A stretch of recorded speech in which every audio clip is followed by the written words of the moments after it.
మరి రోషం కలిగినటువంటి సేవకులు కానీ, రోషం కలిగినటువంటి దైవ సేవకులు కానీ మరి ఉండకుండా వారు మాత్రమే తన స్వలాభము చూసుకుంటూ మరి జీవిస్తూ ఉన్నారు. ఏ ఒక్క విశ్వాసి మరి గట్టిగా డబ్బు గల విశ్వాసులు ఉన్నారో, ఏ ఒక్క విశ్వాసి ఆస్తి గల వారు ఉన్నారో, మరి వాళ్ళ ఇంటికి వెళ్ళి వారి ఇల్లుని దర్శించి ప్రార్థన చేసి వారిచ్చిన కానుకను తీసుకొచ్చే సేవకులు ఉన్నారు. పేదవారిని ప్రేమించే సేవకులు లేరు. పేదవారి పట్ల ప్రేమను పంచేటువంటి సేవకులు లేరు. ఏలియా గారు అయితే ఏం చేశాడంటే పౌరుషం కలిగి, రోషము కలిగి ఆయన బ్రతికిండు. 350 మంది బయలు ప్రవక్తలను ఒక్కరిని కూడా బ్రతకనివ్వకుండా ఆ కిషోర్ వాదులు తీసుకెళ్ళి అందరినీ చంపిపాడేశాడు. అందరినీ చంపేశాడు. ఎందుకు? వాళ్ళు కూడా ఇస్రాయేలే, కానీ యెజబెలు రాణి యొక్క తొత్తులు వాళ్ళు.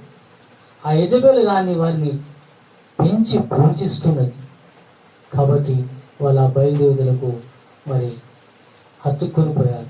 అట్టి వారిని ఏలియా చంపినప్పుడు యెజబెలు అని శబ్దం చేస్తుంది, నిన్ను కూడా చంపి పారేస్తా, నువ్వు ఎక్కడ ఉన్నా సరే తెల్లవారి గారికల్లా నిన్ను శవమును చేసి పారేస్తా, నీ ప్రాణం తీసేస్తా అంతే అన్నప్పుడు రాణి గారు ఆజ్ఞ కాబట్టి ఎక్కడ ఉన్నా సైన్యాన్ని పంపించి చంపిస్తారనే భయంతో ఆ ఏలియా పారిపోతున్నాడు.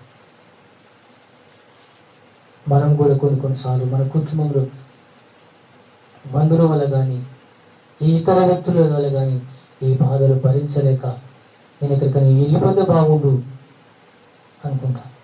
ఎవరైనా మనం అధికంగా మనల్ని టార్చర్ పెట్టినట్లయితే ఈ టార్చర్ భరించడం కంటే చనిపోవటం బెటర్ అని చెప్పేసి, దేవుడా నాకు సావనే ఎందుకు రాకపోతుండే, ఆ సావచ్చిన మంచిగా ఉండు అని మనం అనుకుంటాం.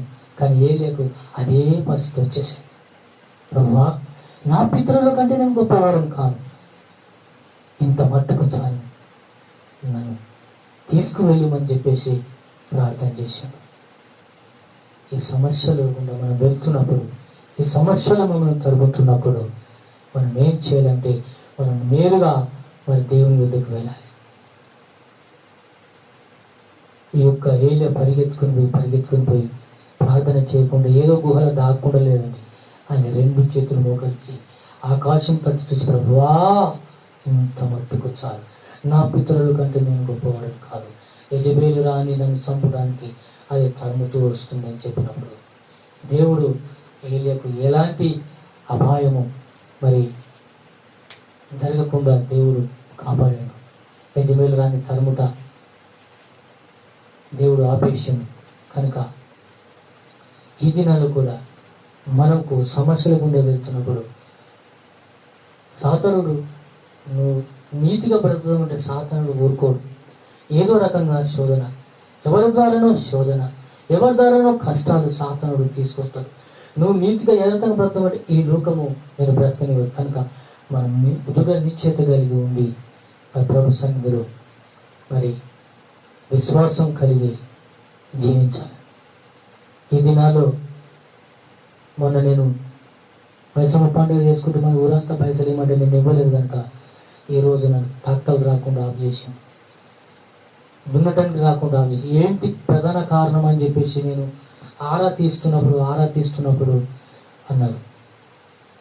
అన్నప్పుడు నేను ఒకటే అన్నా, ఎవరే కానీ దేవుని ప్రేమించినప్పుడు, ప్రేమ కలిగి ఉన్నప్పుడు 10 రూపాయలు ఇస్తారు.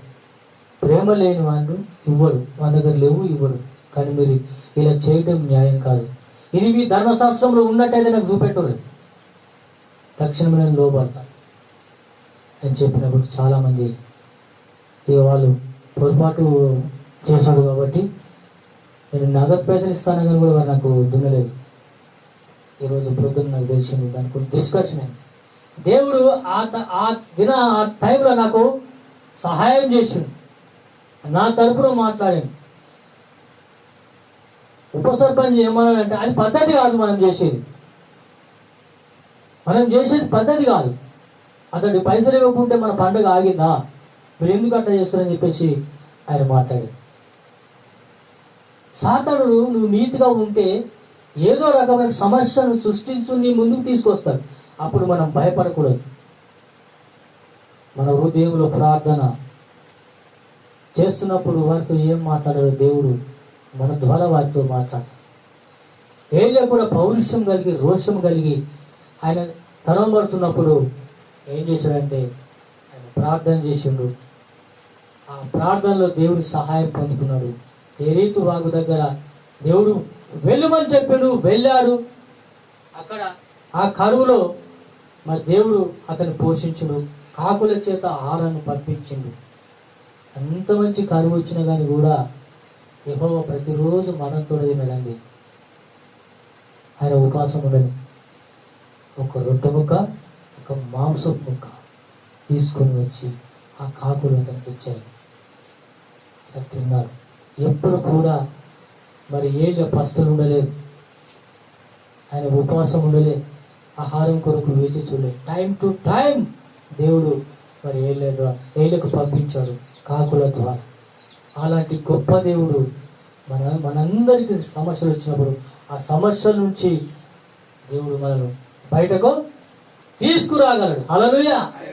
ఆయన మనల్ని సమస్య నుంచి బయటకు తీసుకురాలి. ఎప్పుడు తీసుకొని వస్తాడు? నువ్వు ఎప్పుడైతే దేవుని యందు భయభక్తులు కలిగి ఉంటావో అప్పుడు దేవుడు నిన్ను బయటకు తీసుకురావడానికి సిద్ధంగా ఉన్నా.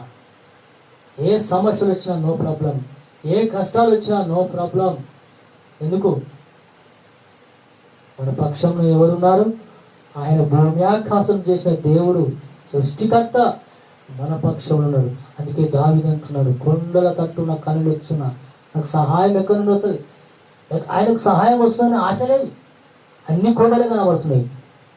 తను ప్రశ్న చేసుకుంటున్నాడు, యెహోవా వలన నాకు సహాయము కలుగును. ఆయన భూమి ఆకాశములను సృజించినటువంటి దేవుడు. హల్లెలూయా. అంతటి సృష్టిని సృష్టించిన దేవుడు నిన్ను నన్ను కాపాడలేడా? అంత సృష్టిని సృష్టించిన దేవుడు నిన్ను నన్ను పోషించలేడా? నీ కొరకు, నా కొరకు, మన అందరి కొరకు తన ప్రాణమునే పెట్టిన దేవుడు నీ సమస్యను పరిష్కరించలేడా? పరిష్కరించగలడు. కనుక మనమందరం ఆయన యందు భయభక్తులు కలిగి ఉండి పౌరుషం కలిగి రోషం కలిగి మనం జీవించుకుంటే నిశ్చయంగా దేవుడు మనకు తోడుగా ఉంటాడు. దేవుడు ఇచ్చిన వాక్యం దీవించి ఆశ్రయించిన గాక. మరి వచ్చే వారంలో ఎలీషా ఏలియా కొనిపోతున్న తరుణంలో ఎలీషాకు ఏ విధమైనటువంటి ఎక్కడెక్కడ పరిచర్యలు ఎలీషాకు ఏలియా అప్పచెప్పిండు, వారిద్దరు ఎక్కడెక్కడికి వెళ్ళారు, ఆ యొక్క అంశాన్ని మనము నేర్చుకుందాం. ఆ అంశం గురించి మీరు ప్రార్థించండి. అంతేకాదు నా కళ్ళు బాగా మంటుంది, దాని గురించి కూడా మీరు దయచేసి ప్రార్థన చేయండి, దేవుడు స్వస్థపరచులాగునా. కాబట్టి ఇచ్చిన వాక్యం దేవుడు దీవించి ఆశ్రయించును గాక. మనమందరము మరి పాటలు పాడుతూ దేవుని కానుకలు సమర్పించుకుందాం.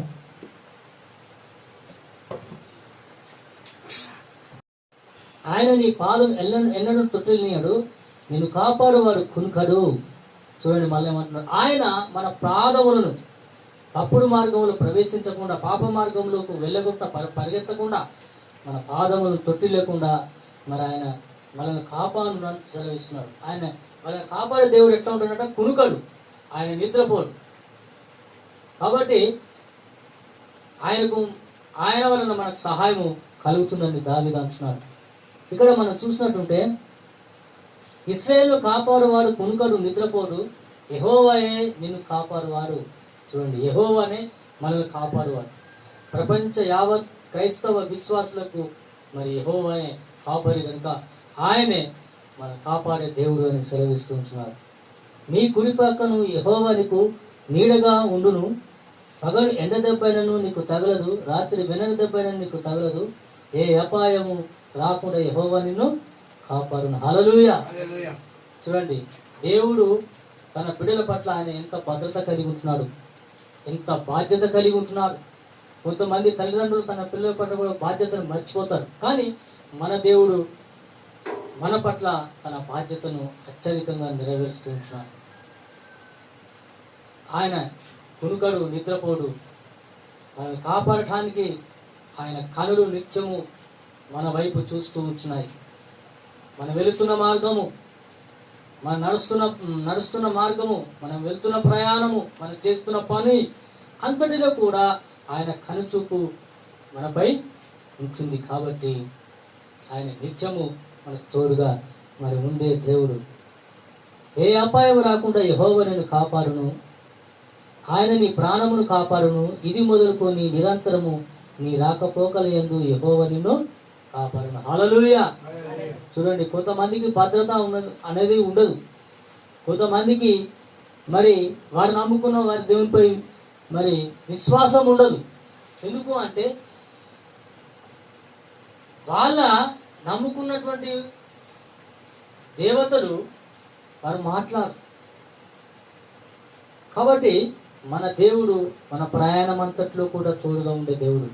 మనకు ఒక భద్రత, ఒక బాధ్యత దేవుడు తీసుకుంటున్నాడు. కాబట్టి మరి యాత్ర కీర్తనలో మరి దావీదు అంటున్నాడు, కొండల తట్టు నన్ను కనిపెట్టుచున్నాను, నాకు సహాయము ఎక్కడి నుండి వచ్చును, యెహోవా వలనే నాకు సహాయం, ఆయన వలనే సహాయం. ఎందుకని ఆయన వలనే సహాయము అంటున్నాడంటే ఆయన భూమి ఆకాశం సృజించినటువంటి దేవుడు, ఆయన ఇశ్రాయేలును కాపాడినటువంటి దేవుడు. కాబట్టి ఏ అపాయంలో ఉన్నా కానీ ఆయన నిన్ను కాపాడే దేవుడు. దావీదు జీవితంలో చూసినట్టుంటే ఎన్నో ఒడిదొడుకులు, ఆ ఒడిదొడుకుల మధ్య కూడా మరి దావీదు దేవుని విడిచిపెట్టలేదు, దేవుణ్ణి వెంబడించాడు. ఒక్కొక్కసారి ప్రాణాపాయ స్థితిలో ఉన్నా కూడా మరి దావీదు దేవునిపై ఆధారపడి ఉన్నాడు. దేవుని ఆనుకొని ఉన్నట్టుగా మనం చూస్తూ ఉంటున్నాం. కాబట్టి మన రాకపోకల యందు దేవుడు మనకు తోడుగా ఉంటుంది. మన ప్రతి ప్రయాణంలో, మన ప్రతి పనిలో కూడా ఆయన బాధ్యత కలిగి మనల్ని కాపాడుతున్నటువంటి దేవుడు. ఇశ్రాయేలును కాపాడువాడు కుంకరు, నిద్రపోడు. మన దేవుడు నిద్రపోయే దేవుడు కాదు. కనుక ఆయన మనల్ని కాపాడే దేవుడు, మనల్ని కనికరించే దేవుడు, మనకు నిత్య ఆశ్రయదుర్గమైనటువంటి దేవుడు. కనుక మనము ఆయనపై ఆధారపడాలి. మనం కొండల తట్టు కానీ, ఇతర మనుషుల తట్టు కానీ, మరి ఇతర దేని తట్టు కానీ మనము కనులెత్తినట్టుంటే అవి మనకు రక్షణ ఇవ్వవు, అవి మనల్ని కాపాడవు, అవి మనల్ని మోక్ష మార్గానికి తీసుకువెళ్ళవు. కాబట్టి యెహోవా వలనే మనకు రక్షణ కలుగుతుంది. ఎందుకు యెహోవా వలన రక్షణ కలుగుతుంది అంటే ఆయన భూమిని, ఆకాశమును, అందులో సర్వ సమూహమును ఆయన చేసినటువంటి దేవుడు. కనుక ఆయన వలనే మనకు రక్షణ కలుగుతుంది. రక్షణ కలిగింది కనుక మన ఇంకా ఏమంటున్నాడంటే మన రాకపోకల యందు కూడా ఆయన మనకు తోడుగా ఉంటాడు. మనం చేసే ప్రతి పనిలో కూడా మనకు తోడుగా ఉంటాడు. ఇశ్రాయేలుని కాపాడువారు కురుకరు, నిద్రపోడు. కనుక మన దేవుడు నిత్యమైన దేవుడు, సజీవమైన దేవుడు. కనుక ఆయన రక్షణ మనకు ఎల్లప్పుడూ ఉంటుందని దేవుని వాక్యం చదివేసిన కీర్తనకారుని దావీదు వారు చెప్తున్నటువంటి ఈ యొక్క కీర్తన. అవును, మనం వెళ్ళే మార్గంలో, మనం వేసే ప్రతి అడుగులో కూడా దేవుడు మనకు తోడుగా ఉంటున్నాడు. అది ఎప్పుడు తోడుగా ఉంటున్నాడంటే ఎప్పుడైతే ఆయన యందు భయభక్తులు కలిగి మనం జీవిస్తామో, ఎప్పుడైతే ఆయన యందు మనం నడుస్తామో, అప్పుడు మన పట్ల దేవుడు బాధ్యత తీసుకొని మనం నడిపిస్తాడు. తన యొక్క గొప్ప వాత్సల్యతను, తన గొప్ప రక్షణను మనకు అనుగ్రహిస్తారు. ఆడిన వాక్యం దేవుడు దీవించుగాక. మనం అందరం మోకరించి ప్రార్థించినట్లయితే మనం దేవుడికి ఆరాధన చేసుకుందాం. ప్రతి ఒక్కరూ మరి ఆరాధన చేయాలి, ఆరాధన నేర్చుకోవాలి.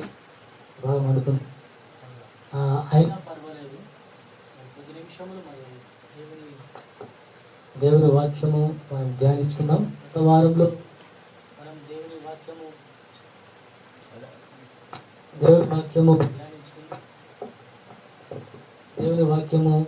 ధ్యానించుకున్నాం.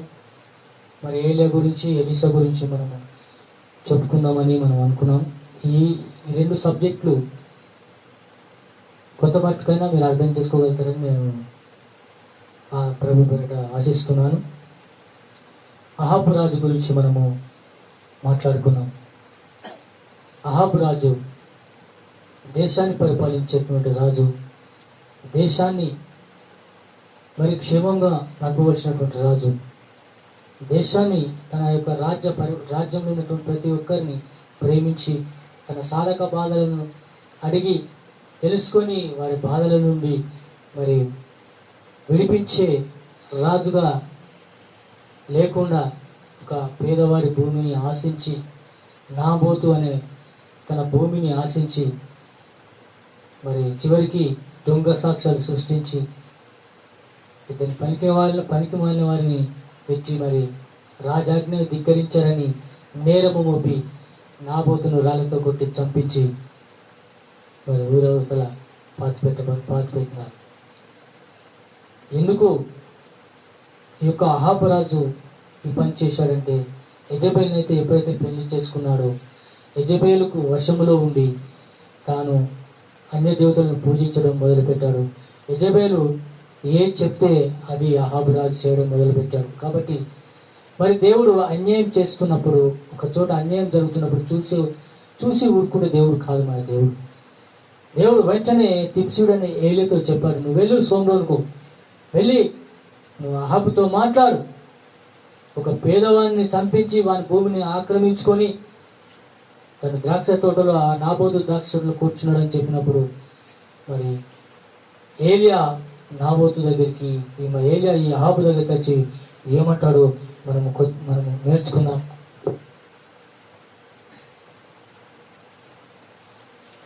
21వ అధ్యాయము మరి 19 నుంచి 21వ వచనం వరకు మనము ధ్యానించుకుందాం. మొదటి రాజులు 21:19 నుంచి 21. అయితే అక్కడ ఏమంటున్నాడంటే,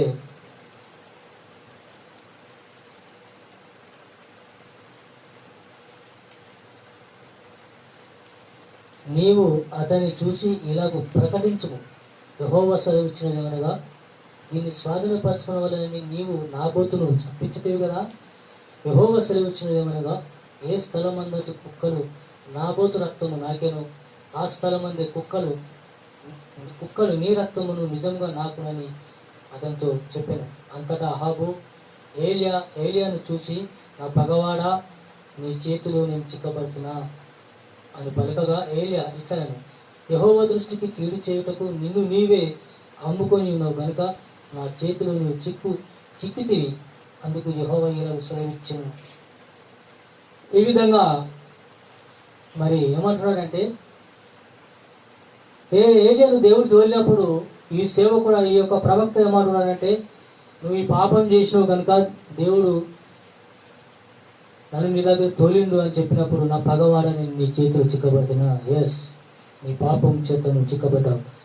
ప్రతి ఒక్కరూ ఏ పాపములు చేస్తారో ఆ పాపం చేత చిక్కుబడి మరి సమస్యల గుండా వెళ్తారు, బాధల గుండా వెళ్తారు, కొన్నిసార్లు మరణిస్తారు కూడా, కొన్నిసార్లు చనిపోతారు కూడా.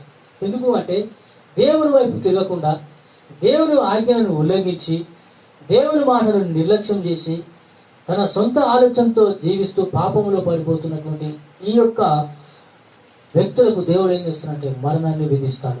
ఆకస్మిక మరణం. అరే ఇప్పుడే మంచిగా ఉండే, ఏమైంది అంటే చనిపోయాడు. కాబట్టి అహాబు ఏమంటున్నాడు, నా పగవాడా అంటున్నాడు.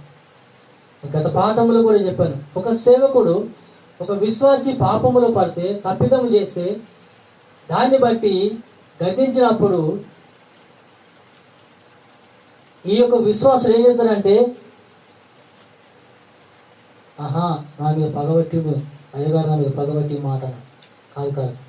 ఎప్పుడైతే సేవకుడు మీ దోషములను తెలియపరుస్తాడో, ఆ దోషముల నుంచి మనము విడిచిపెట్టి దేవుని వైపు తిరుగుతాననే ఆశతోటే కదా మన సేవకుడు గద్దిస్తాడు. కాబట్టి ఇక్కడ ఈ యొక్క అహాబు ఏమంటున్నాడంటే, నా పగవాడా, నేను నీ చేతిలో చిక్కబడుతున్నా అంటున్నాడు.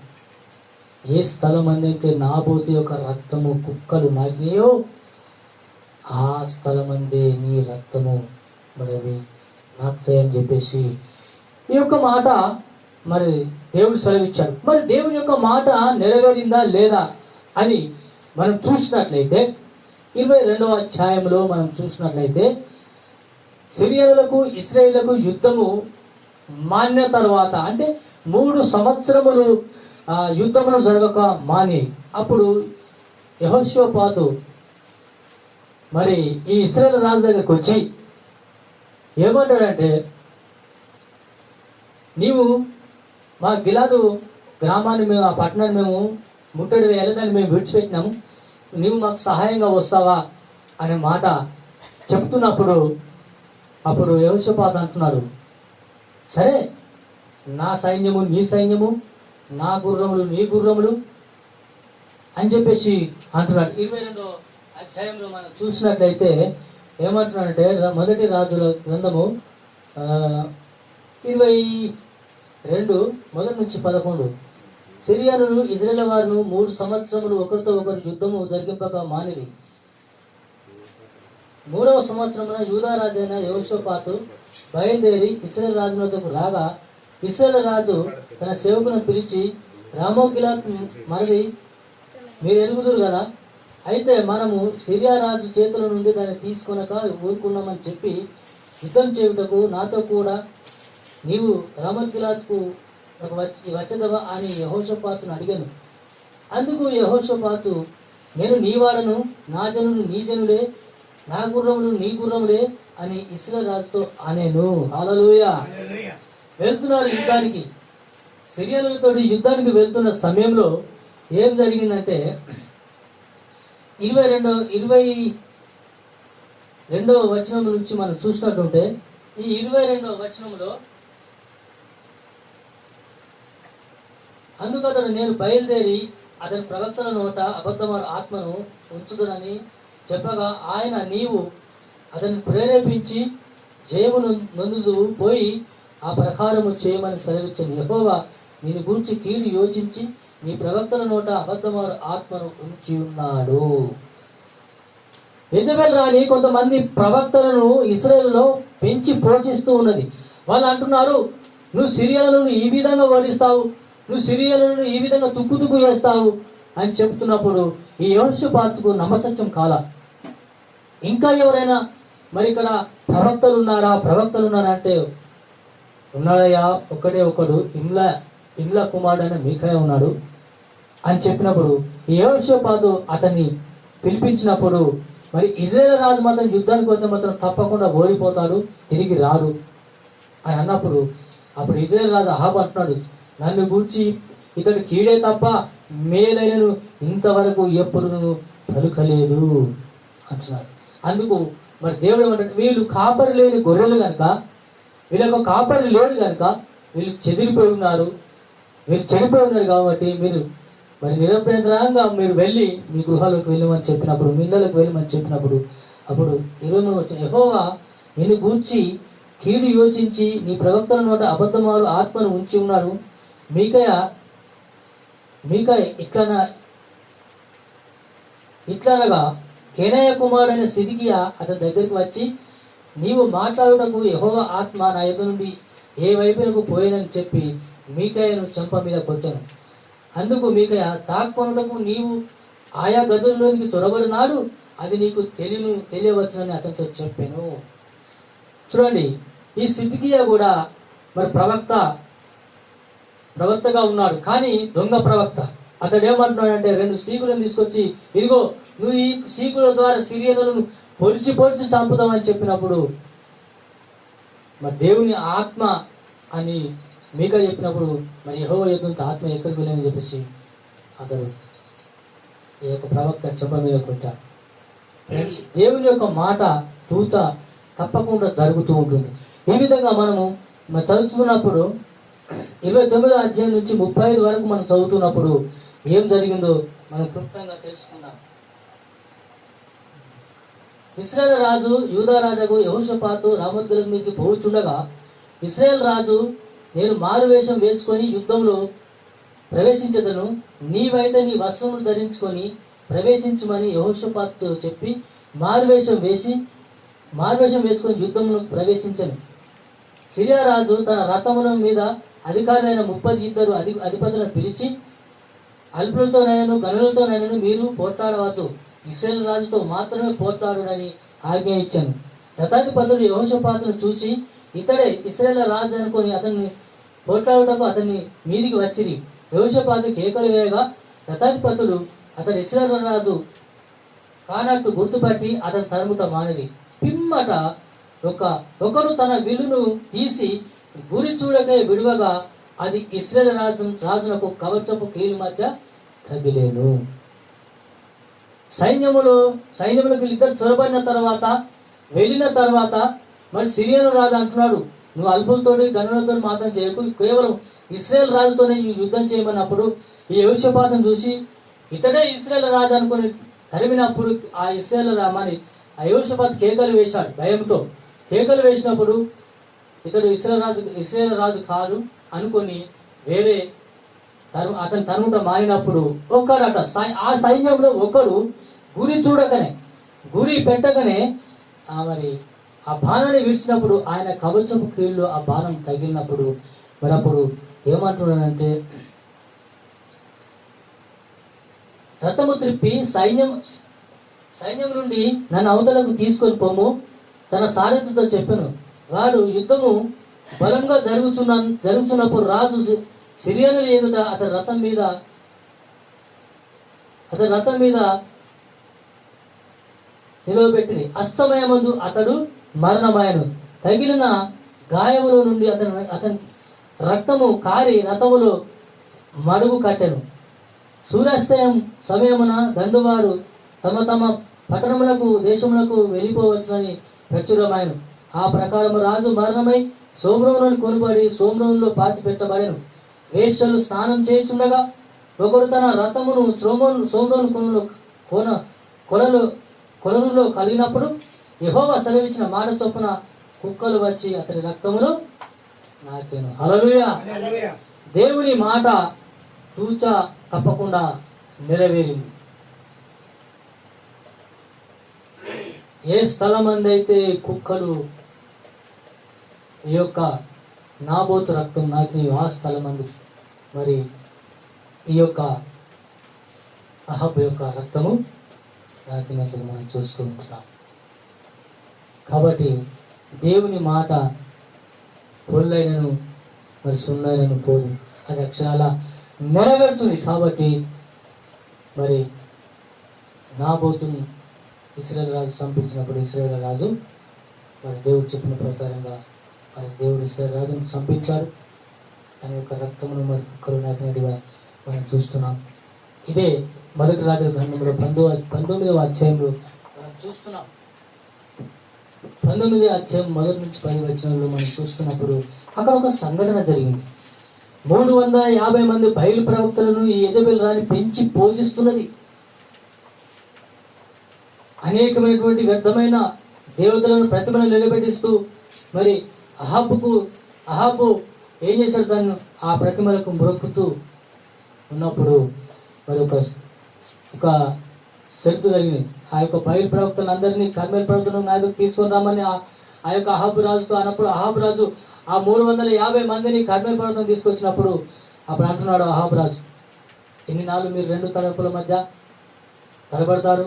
యెహోవా దేవుడైతే యెహోవానే నమ్మురి, బయలు దేవుడైతే బయలునే నమ్మురు అని చెప్పినప్పుడు అతడు తీసుకెళ్ళి, మీరు అనేకులు ఉన్నారు కనుక మీరు బలిపీఠము కట్టి ఒక ఎద్దును వధించి అందులో మాంసము వేసి ఏ దేవుడైతే ఈ యొక్క మాంసమును ఈ యొక్క బలిపీఠమును మరి కాల్చి పూజ చేస్తాడో వాళ్ళ దేవుడే గొప్పవాడు అని చెప్పేసి ఆ యొక్క సమయంలో మీరు ఎక్కువ మంది ఉన్నారు కాబట్టి మీరే ఆ పని చేయడానికి చెప్పినప్పుడు ఆ పని చేసినప్పుడు ఉదయకాలం మొదలుకొని సూర్యాస్తం వరకు కూడా బయలుదేరులను ప్రార్థించినప్పుడు ఏ ఒక్కరు కూడా మరి ఆ యొక్క అగ్నిని పంపించలేదు, ఆ అర్పణాన్ని కాల్చలేదు. కనుక అప్పుడు ఏదైనా చేస్తున్నాడు. ఒకవేళ వాడు ప్రయాణంలో ఉండడేమో గట్టిగా పిలుగురి, ఒకవేళ వాడు నిద్రపోతున్నాడేమో అని చెప్పేసి ఏదైనా చేస్తున్నప్పుడు వాళ్ళు గట్టిగా తన శరీరాన్ని గాయపరుచుకున్నారు. ప్రార్థించిన బయలుదేవతలు రాలేదు, ఆ అర్పణాన్ని పూర్తిగా మలచలేదు.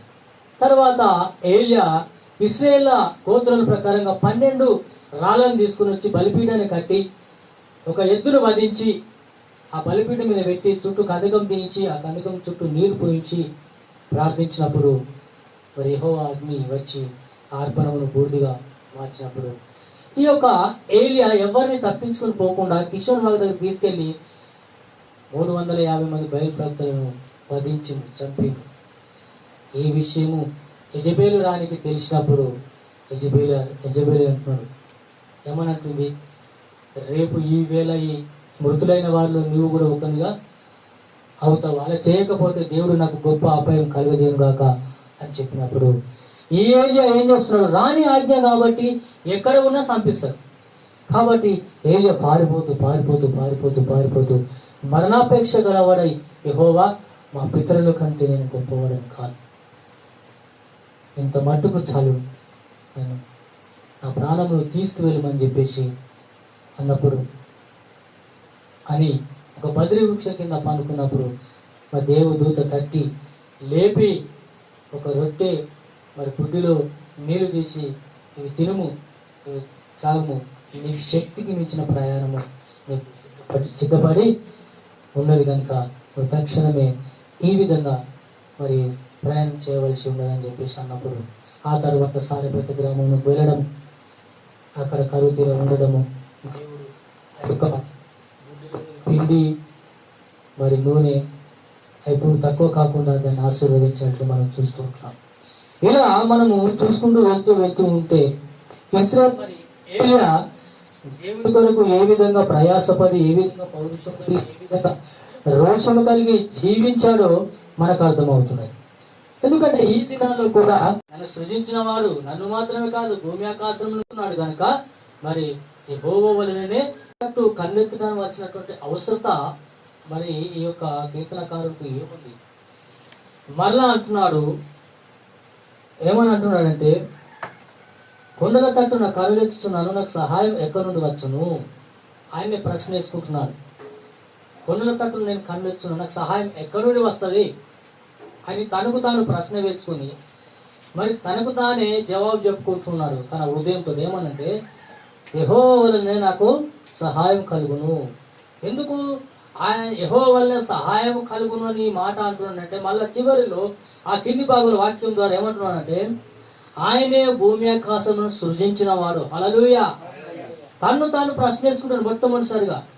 కొండల తట్టున కనదెచ్చున్నాను, నాకు సహాయం ఎక్కడి నుండి వచ్చును, ఎవరి వల్ల నాకు సహాయం వస్తుందంటే మరి ఆయన అంటున్నాడు, జవాబు చెప్పుకున్నాడు, తన ప్రాణాన్ని తను ఓదార్చుకున్నాడు. యెహోవా వల్లనే నాకు సహాయము మరి కలుగును అంటున్నాడు.